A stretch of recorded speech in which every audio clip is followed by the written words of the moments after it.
So welcome to the webinar. The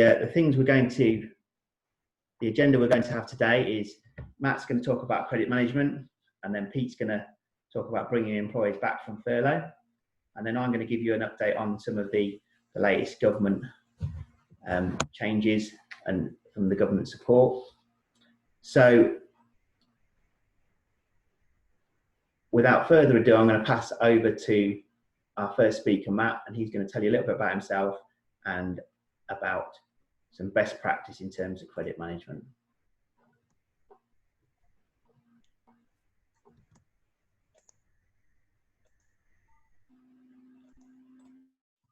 Well, good afternoon, everyone, and thanks for joining today.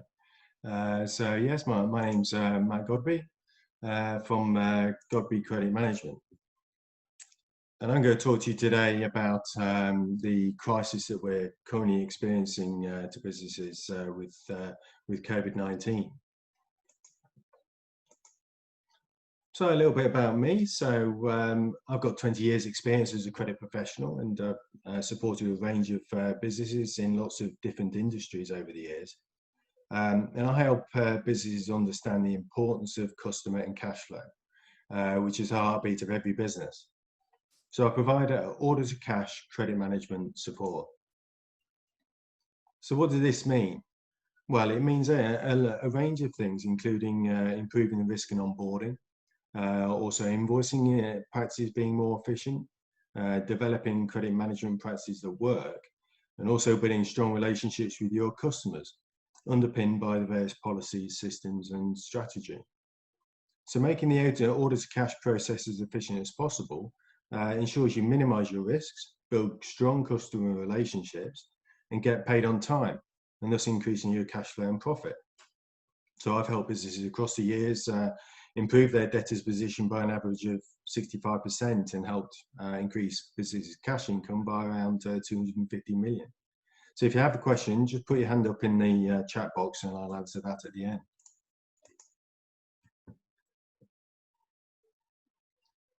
So COVID-19 is, of course, having a devastating effect to businesses of all sizes in all industries. The retail industry was hit early and very hard. Forecasters say the UK is headed for an historic slump. In the legal sector, Law Gazette reports that of the top 40 law firms studied, 38% had insufficient cash to meet 1 month's salary bills. And in a sector that's notoriously slow to change, there are a number of reports now coming out which suggest there could be further significant casualties. Recent reports on SMEs suggest that 37% are unlikely to have enough cash to last more than 12 weeks of lockdown. And in construction, it's already been struggling with the uncertainties around Brexit.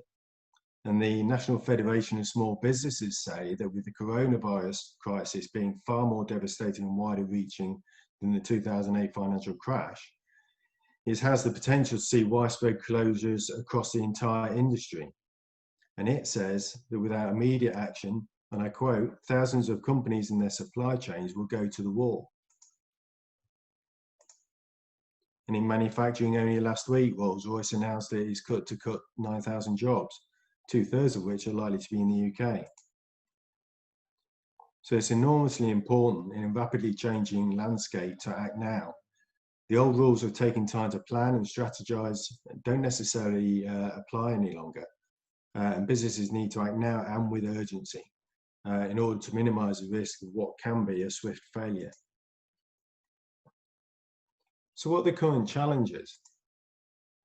Well, there's reduced sales or no sales at all. Forecasters say the economy could be on track for an unprecedented 35% decline in the April to June period. A reduced workforce, either on furlough or through sickness. Remote working, people are working from home who have never worked from home before.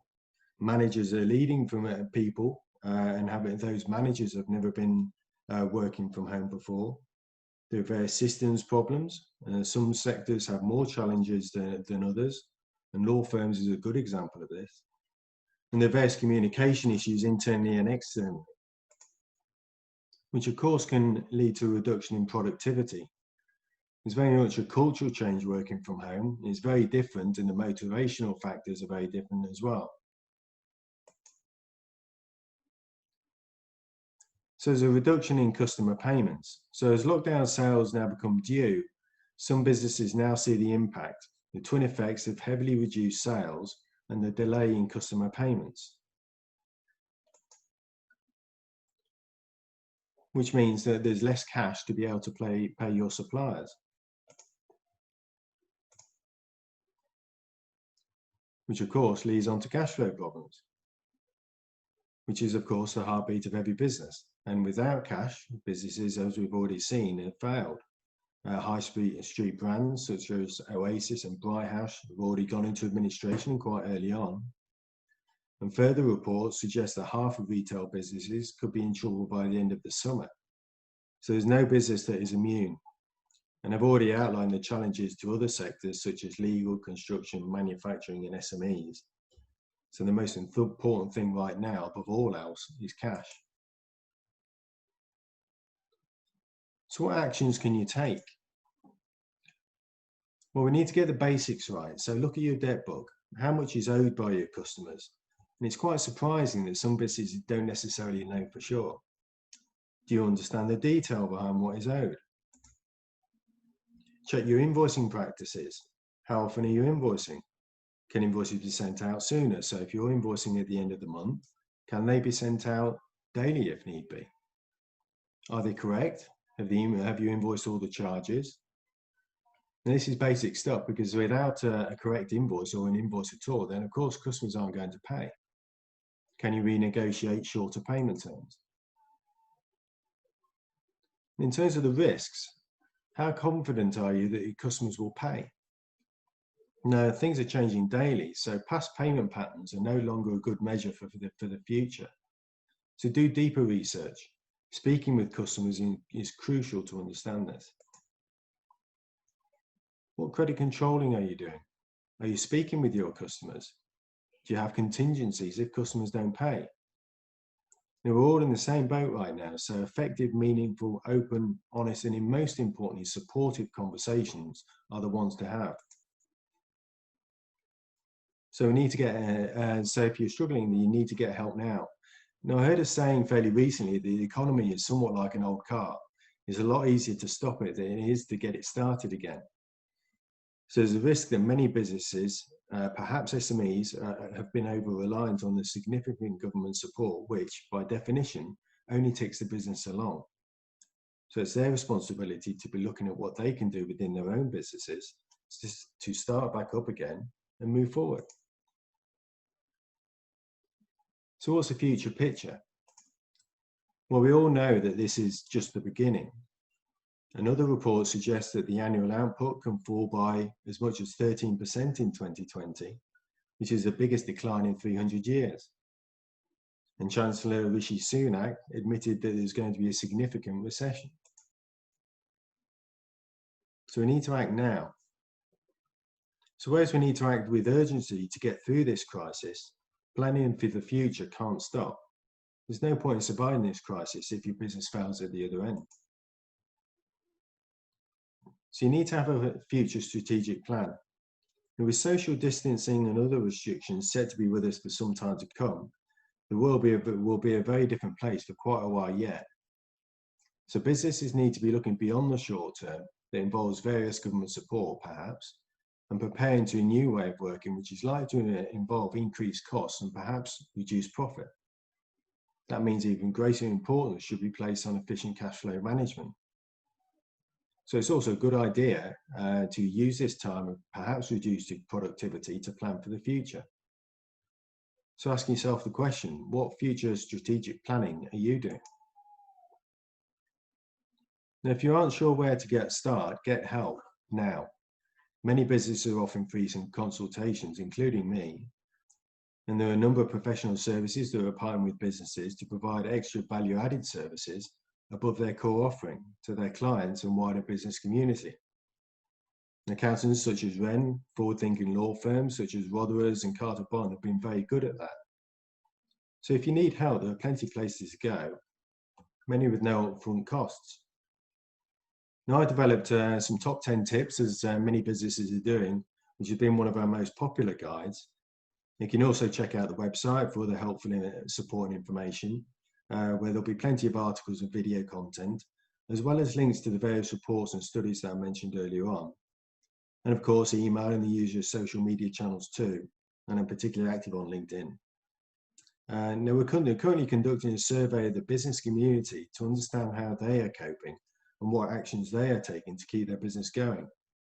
So please do take it yourself, and it is confidential. There's a link there, but I'm also happy to provide a copy of this presentation along with the necessary links to anyone who would like it. Just drop me an email. Now, there's been a common theme throughout this presentation, which is the need to recognize the challenges, to take urgent action and get help quickly where you need it. Now, there are 3 experts in mediation, accountancy and credit management on this webinar, so there couldn't be a better time to seek that support. So you can book that free consultation with me today and start taking the steps to survive the crisis and thrive the other side. So thank you for listening, everyone, and any questions?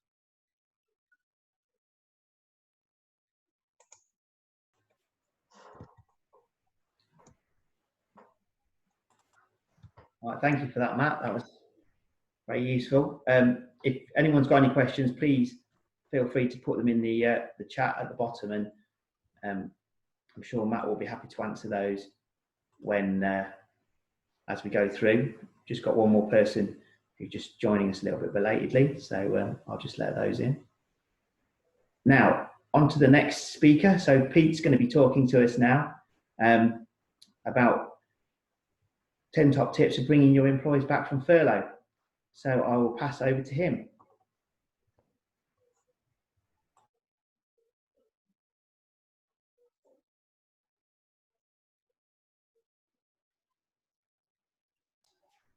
Right, I was just trying to find the unmute button there, Paul, but I presume you can hear me okay? Yeah, we can, Pete. Excellent, thank you very much. So my name's Pete Colby from a company called Pragmatism. We specialise in mediation and employee relations, and I've put there the dictionary definition of pragmatism.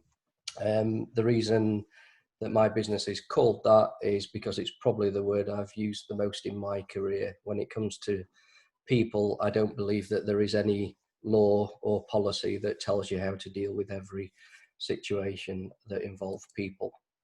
I'm now going to inflict on you a few pictures and stories about my career, just so you know who I am a little bit more.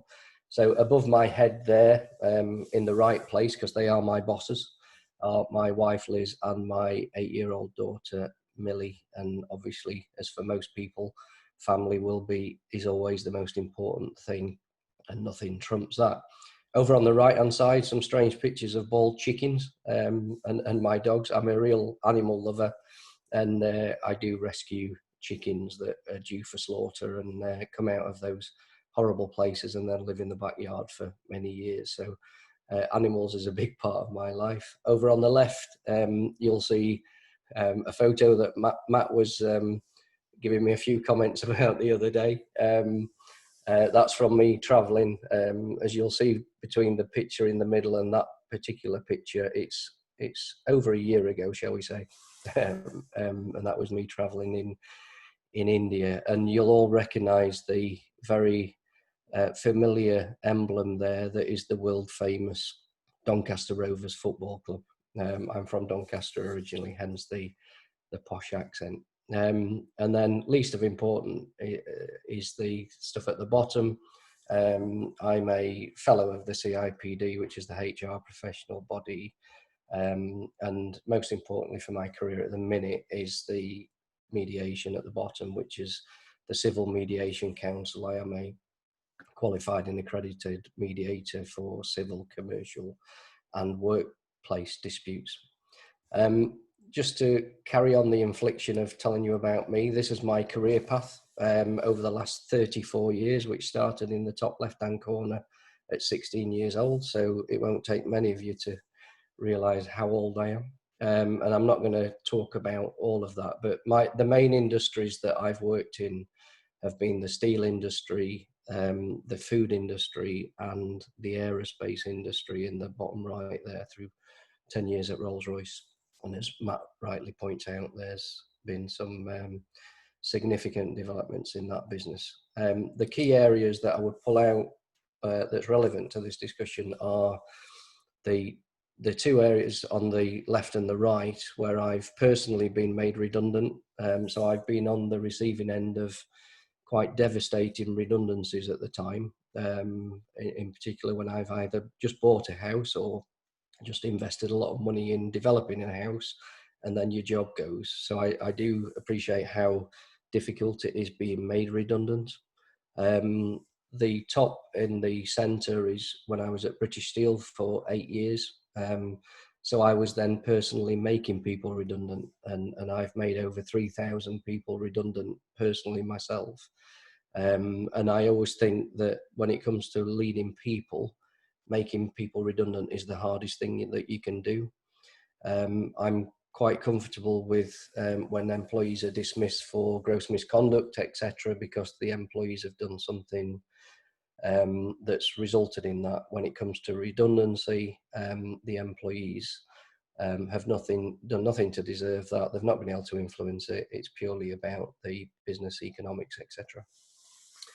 And then the final one at the bottom in the middle is just to make the point really that I do understand it from a management leadership perspective as well. I spent 4 years in the food industry actually as a factory manager, managing 2 food factories where I had 850 people ultimately reporting to me through a management team of 16 shift managers. So I can appreciate how it is from leading people from a leadership perspective as well. So that's a little bit about me, just to get onto the crux of why Paul asked me to come to the presentation. I've kind of booked the trend a little bit in that we said top 10 tips for returning employees from furlough. I've split them into 2, returning from furlough, but also redundancy. Because I think a lot of businesses, especially when we shortly, hopefully in the next 24 hours, get updates on the government's latest job retention scheme and the contribution that they will be making, it's going to be somewhere below 80%. And I think that's going to put a lot of organisations into the redundancy camps, which hence why the final 5 are on that topic. So the first one, as regards returning employees from furlough, is really to not be surprised if people don't want to return. I think if we'd have put out a survey across the UK to ask employees whether anybody would be interested in going home, spending time with their family in the nice sunshine, not having to do any work and being paid 80% of their wages, then uptake would have probably been pretty high. And therefore, when you're bringing people back to say, actually, we want you to come back to work now and do your job, and you're only going to get a 20% increase in your pay, then I wouldn't be surprised if some employees are rather reluctant, and I'm certainly seeing lots of examples of that already as organisations bring people back. The second is really to prepare and plan. As with everything, preparation is key. And I do think bringing people back from furlough is a bit of a project, and organisations obviously vary in size, so resource is an issue. But where you've got somebody who's a particular project manager or is good at planning projects, then I think that's your ideal person to lead those, rather than your HR person who, first of all, probably isn't naturally good at managing projects, but secondly, will have enough on their plates to be dealing with these things if you have the luxury of HR people in your organisation. The third one is a running theme for everything, I would say, and that's to involve the experts, i.e. the employees. So you're probably battling with lots of things about how do we put this in place, how do we social distance, how do we minimize risks to various things. And often managers and leaders in organizations take it all on themselves to come up with those answers. And the employees are the people that know the jobs much better than you do. So they will, if you involve them in the right way and engage them in the right way, then they will come up with probably 90% of the solutions for you. So the more you can involve those and give the employees the accountability and the freedom to implement some of these changes, then you will get a better result. The next one is really about those employees, and we're seeing a lot of examples where employees are flagging up concerns about returning to work, whether that's the measures that you are putting in place in the organisation, or indeed the problems that they're leaving behind at home with family members and concerns regarding that. And I think the key thing on this, and it's back to my point about there is no law or policy that tells you the answer. Every individual will have different circumstances, different worries, and listening to those concerns, understanding those worries, and then trying to help them will be absolutely key in moving forward in a way that will avoid disputes and in a way that will keep your employees motivated and really doing everything they can to ensure that the business is successful. Listening to understand is a key element that we do use in mediation, and often when a manager doesn't believe an employee or thinks they don't have a credible concern, often they're not really listening to what the employee's saying. They're listening for a gap in them talking so that they can tell them why they're wrong, or they can tell them what the real answer is in their view. The more we can listen to understand and then try to help, then the more likely there is to be success in getting over those barriers for the employees to return. But then the fifth point I would say on this is to not avoid the issues of people that do refuse. And this is going to be a bone of contention over the next few months as regards employees refusing to return. There is an element where, you know, people will have genuine reasons for returning, and there will be things that you can do about that as an employee, as an employer, sorry, and that's getting back to numbers 3 and 4 on that list, is about understanding those issues and knocking down those barriers so that the employee is in a position where they're no longer refusing to return. But then on the flip side, there will be employees that just refuse for unreasonable reasons, and we absolutely shouldn't avoid dealing with those employees. The contract of employment is quite a simple mechanism. It's the employee works, the employer pays. And I'm sure most employees, if we said to them, we've decided not to pay you this month, they would probably stop the work. And it works the other way around as well. And it takes proper conversations to get there, but sometimes we will be taking employees down, whether it's disciplinary routes or termination of contract, etc. Then we shouldn't avoid those situations.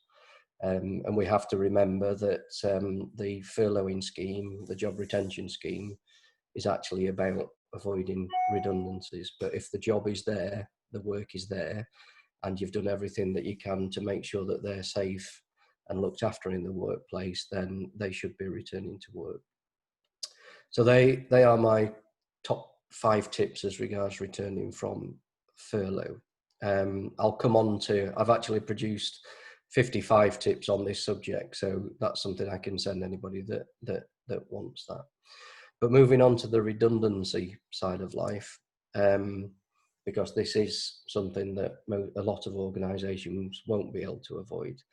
There is a need to consult on redundancy, and I think often it's confused with negotiation. There is a big difference between consultation and negotiation. Obviously, where employers have collective bargaining and they negotiate on things such as pay. The intention is there for both parties to reach an agreement. Redundancy consultation doesn't require an agreement. It's really about listening to employees, listening to their concerns, really importantly on restructuring, listening to their alternative proposals that they may have to mitigate redundancies, etc. Back to the point I was making on the previous slide about listening to understand, I've been involved in many consultations where the initial proposal has completely changed because of the feedback that we've had from employees.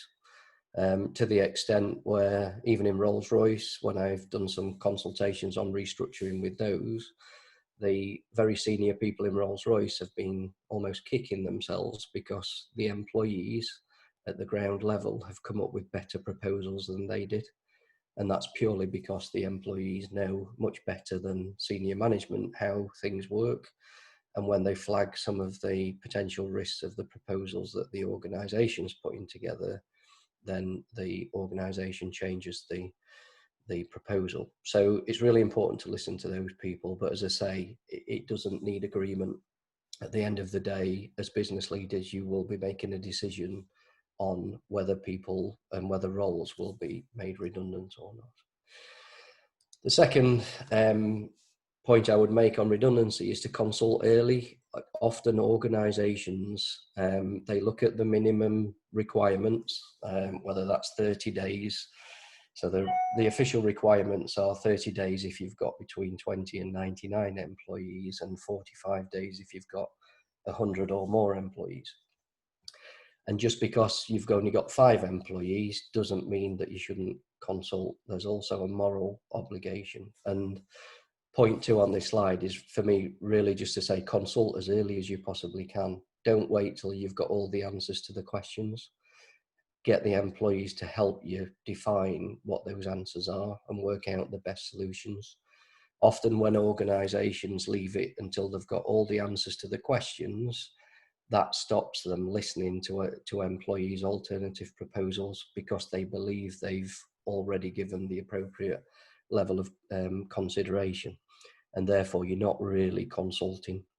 You're almost ticking a box by just meeting with employee representatives and not really listening to what they say. So the earlier the better would be my guidance.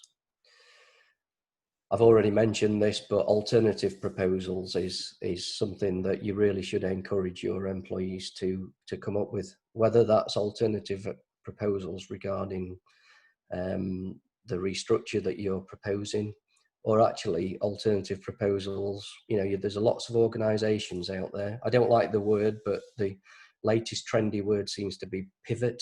The businesses are pivoting, so they're going from manufacturing one commodity to another, and there may well be some great proposals that your employees have regarding your wider business that you've not thought about, and to create the environment where they are willing to give you those proposals and you're happy to listen, you may well surprise yourself. As I said, I've been in some consultations where it's been amazing, the alternative proposals and then therefore the outcome that's been created through involving employees.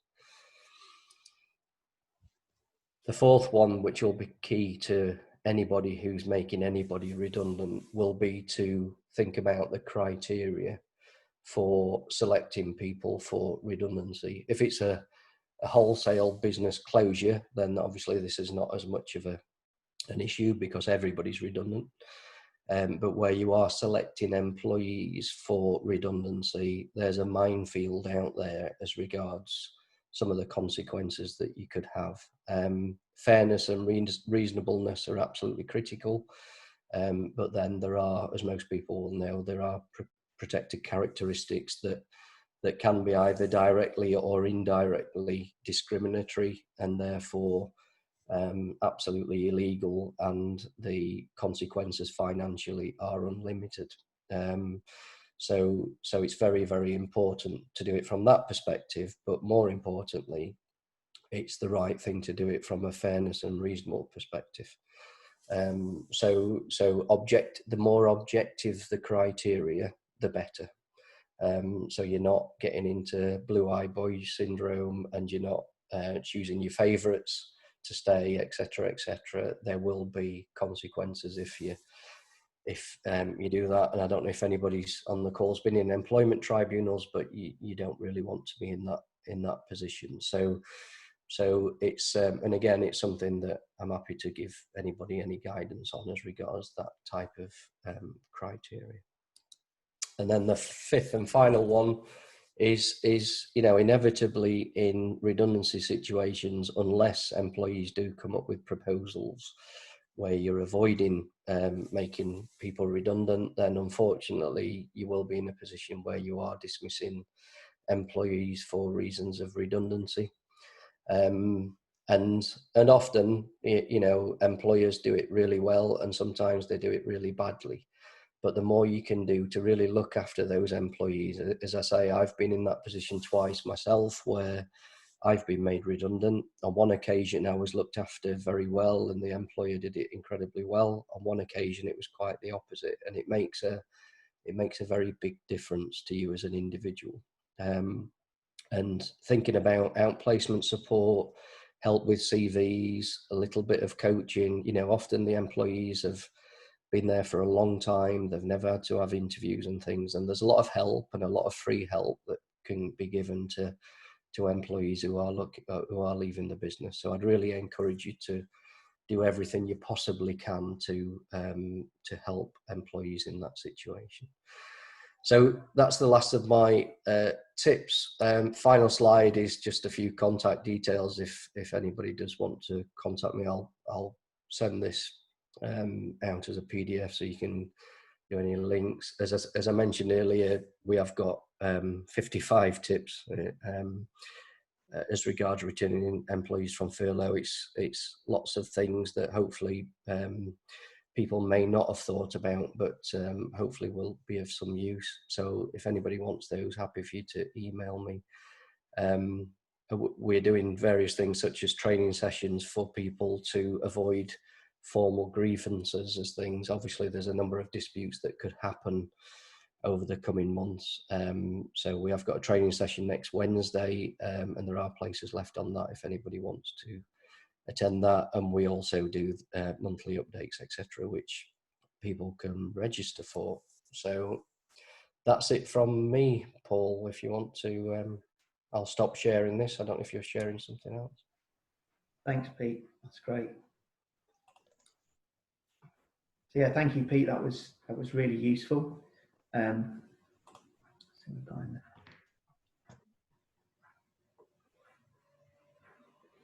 Right, so we've got a question come in from Matt about what's the best way to speak to clients about payments if you're reluctant to have difficult conversations. So do you want to have a think about that, or do you want to answer that now? No, I'll answer that now, Paul. Happy to do so. It's a question that I get asked a lot, actually, so I can answer it straight away. The difficult conversations, it's funny that Pete talked earlier on in his slide there about the difficult conversation with staff. It's the same with customers. You can't avoid them. You have to have them. The tone of conversation in the moment with customers needs to be one of supportive, but it also needs to be commercially astute. So there's lots of businesses at the moment, depending on their sizes, or businesses of many sizes really, that are struggling for cash. There's not enough cash in the chain at the moment because people aren't buying, and because we've been in lockdown for so long. So the economy is stalled, and as I said, with the old car, it's about getting it to start up again. But the conversations with your customers need to start immediately, and I would suggest to anyone that's listening there is that those conversations need to be had with those customers as early as possible, not waiting for the invoice to become overdue, having those conversations right at the very start, because you need to understand, do they have the capability to pay? And if so, when they're able to pay? And if they're not able to pay, what support can you give them to allow them to pay? Because the very real challenge from businesses that I'm speaking to, particularly smaller businesses, is that the consequences of your actions are going to have a massive impact on them. So it could, in worst case scenarios, it could drive them out of business quite easily. And we saw with Wetherspoons, you know, a few weeks ago about the approach they were taking to their suppliers.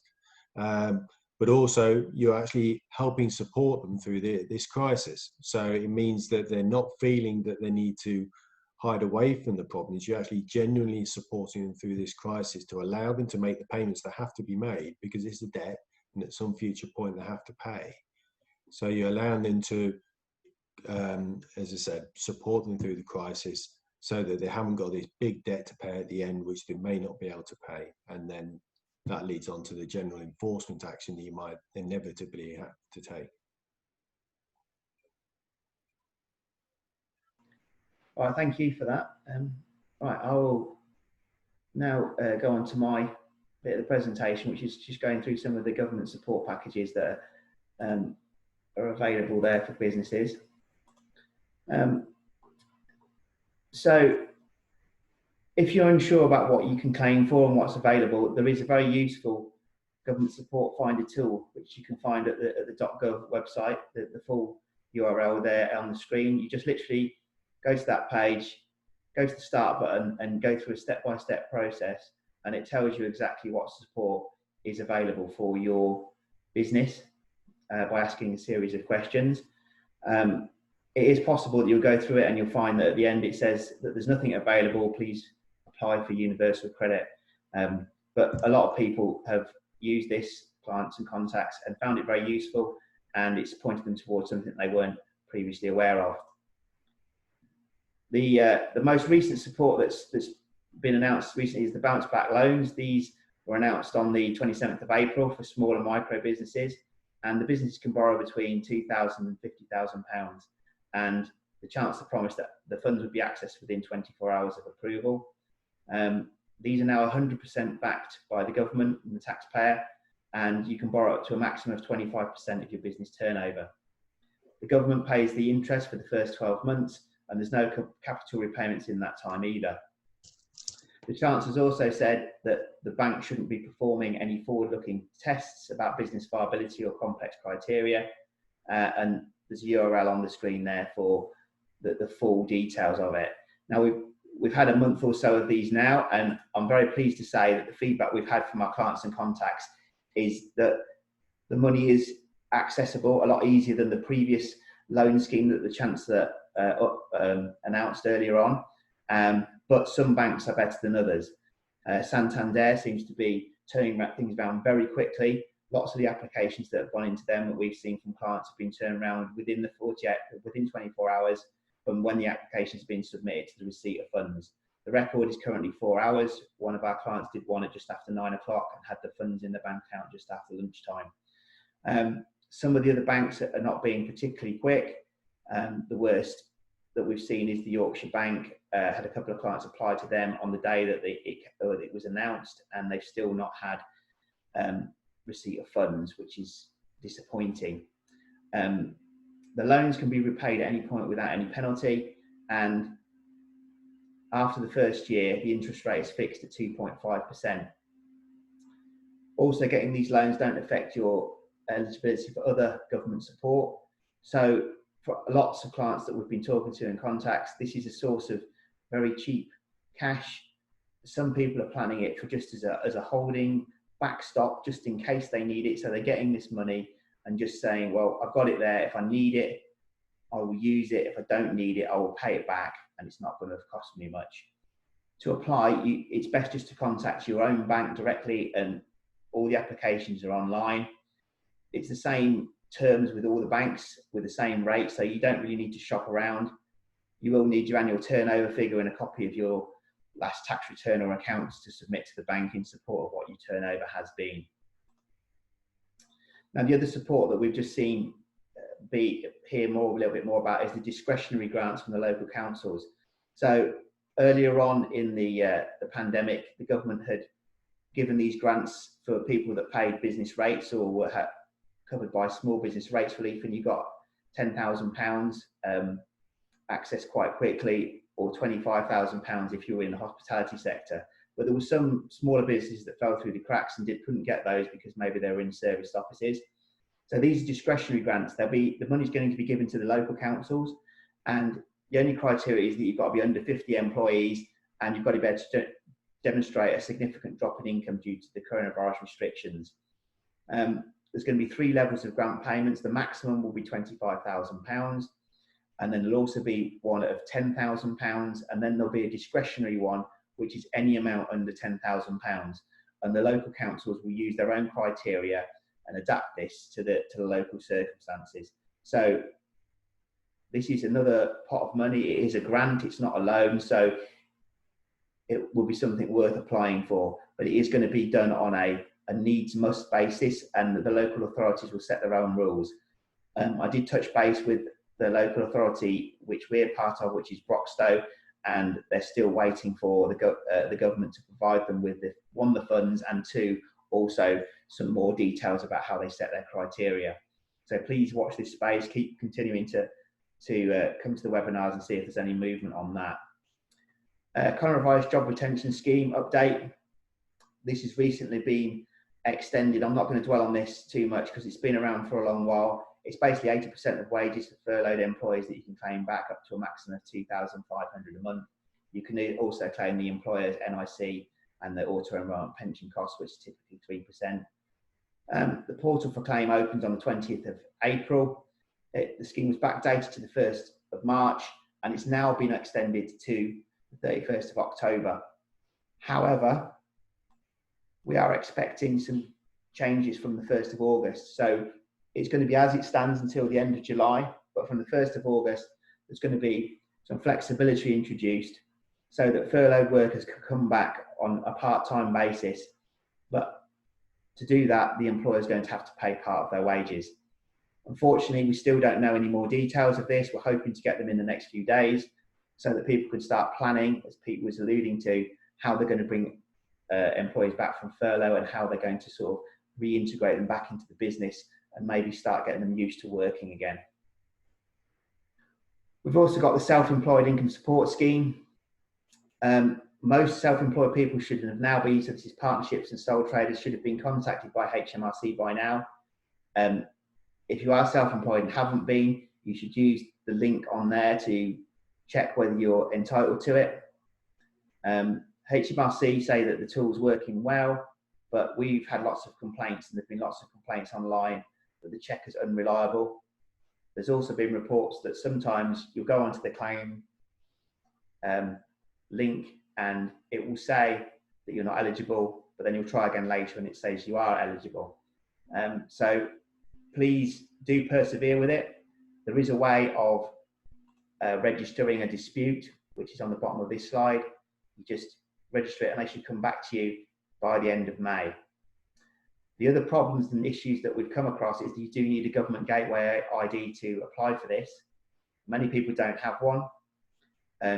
If you know what you're doing, you can easily get a government gateway ID set up, but it's not an easy process. There are lots of sort of hidden links and things. If you need some help with that, let us know. We have got a step-by-step guide.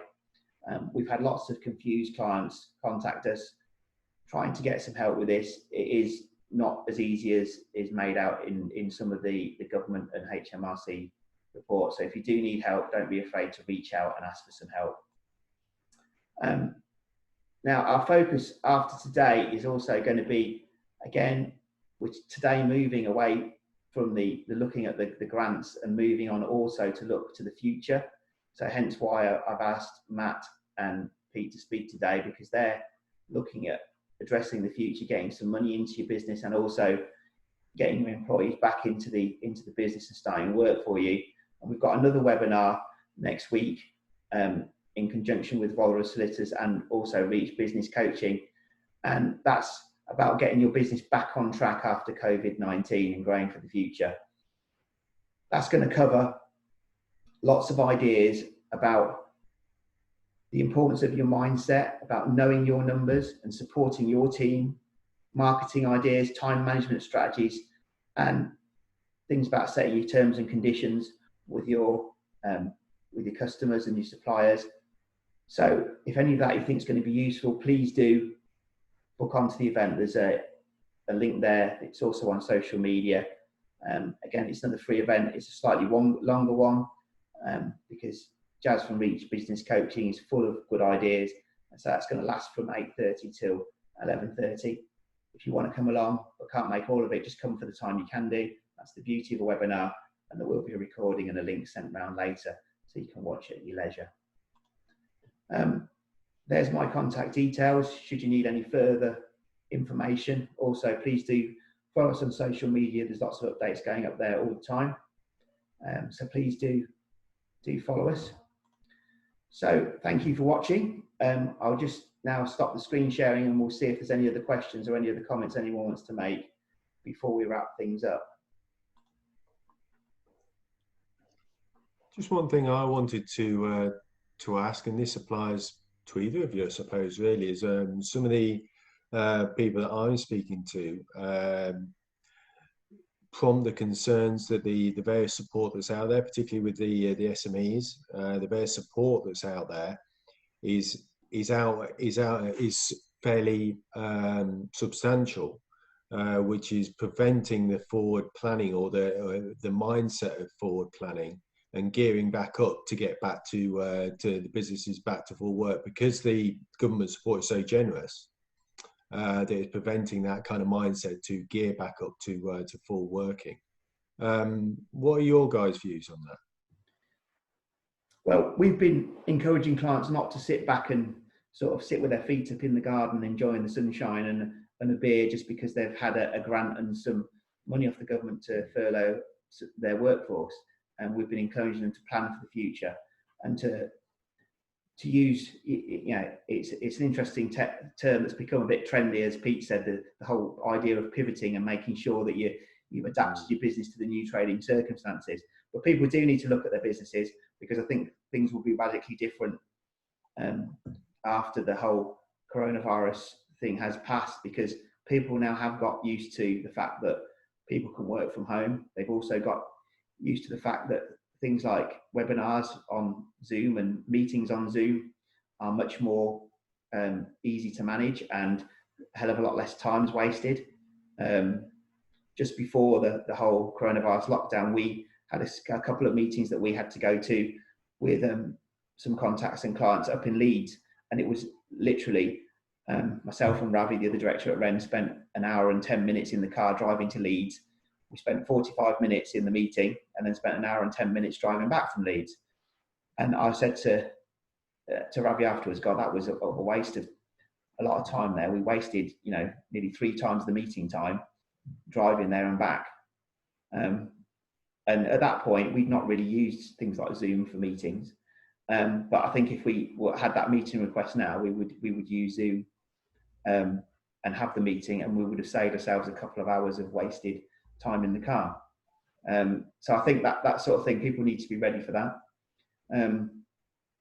We always used to traditionally deliver some seminars to clients, but they were all pretty much traditional sit down in a hotel room seminars, and we used to do those maybe 2 or 3 times a year.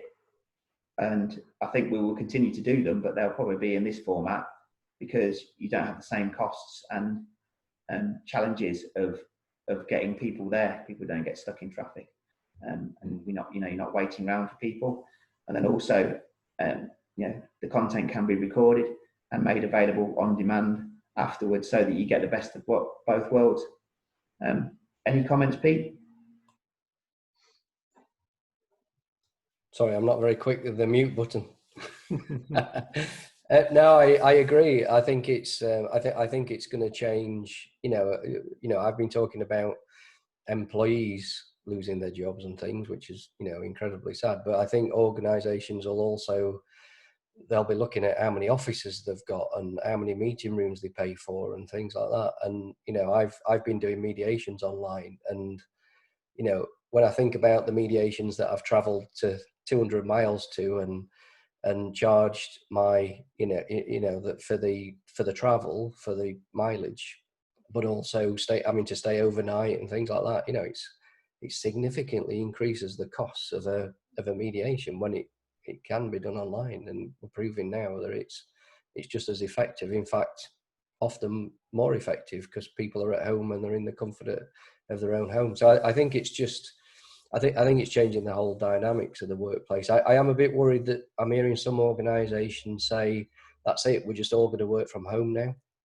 And that worries me as well, because, you know, there's a lot of dynamics of people being together. So people not being able to go out for lunch together and things like that. And, you know, when I was a line manager of quite a few people, I used to, one-to-ones were usually on a walk and talk basis, unless it was really difficult conversation or whatever. We'd wander around, would go around a local park or something and just walk and talk.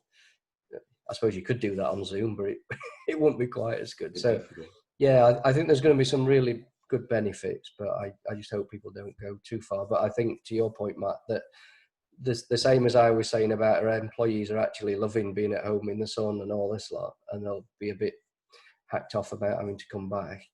I hope organisations are not taking that same sort of approach, because, you know, I think about my business, you know, a lot of it's fallen off the edge of a cliff from a paid perspective, but God, I've been busy building stronger foundations and, you know, and trying to prepare for the future. And I hope that's what, you know, most organisations are doing. Yeah, I do think you touched on that. I think there's certainly adaptability aspect to this, and I go back to the legal sector, for example, where I speak to a lot of people, and that's notoriously slow to change, very conservative, a bit somewhat navel gazing. The traditional law firms are, and this is where it kick up the backside for them, because they're simply not prepared for the adaptability that they need to get through this. So it was only the other week that I heard one law firm in the London, they simply didn't have the systems or the infrastructure to allow their staff to work from home. So their staff were still going into the office at the height of it, simply on that basis.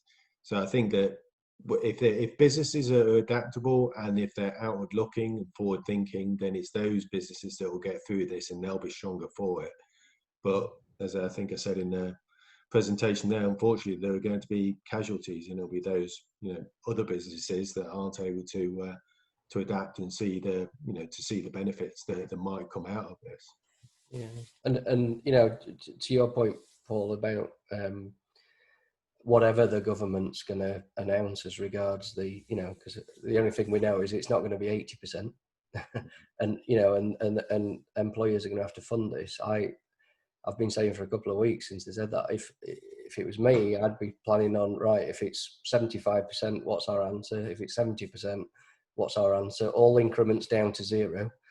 And what does that mean for our business? What can we do? Are we going to be making part of that up for employees back to 80%? If they're still going to be furloughed, what are we going to do? Is that going to, you know, where's the line going to be when we're going to have to make people redundant? So that they're not just waiting for the Chancellor's announcement and then it's all panic.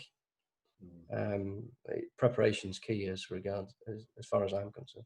It's like what prompted my earlier question there really was the support, the support packages that are in there are so generous that it will take an enormous amount to, you know, persuade businesses and staff to get back up again to you know, to full working, because it feels that people I speak to, because the support measures are so generous and going on for so long, you know. So it's going to be interesting how things pan out. Yeah. Okay, well, thanks for some interesting input and discussion there from both of you, and thank you both for your presentations. We will be getting together and firing around the slides and the links, as mentioned in the presentations, to all the people that have either joined us or who registered to attend but for whatever reason didn't make it. So thank you to our speakers and the attendees. I think a really useful session with some practical things now, not just talking about the support that's available, but actually moving forward, getting customers and suppliers back on side and getting employees back into the working environment and moving the business forward. As I said, we've got another webinar next week on doing some of the marketing and the other bits and bobs with Reach Business Coaching, some ideas about how to move things forward and how to you know, really kickstart things for the business. So if people want to register on that, please feel free to do so. We're looking to try and get that as widely shared as possible. So happy for people to share it with contacts and other people as well. So thank you for your time today. I hope it's been useful, and please do get in touch if you need any extra support from ourselves at Wren, or from Pete, or from Matt with the other items that they've talked about. So we'll close there, and thank you everybody. Pleasure. Cheers. Thanks everyone. Cheers. Take care.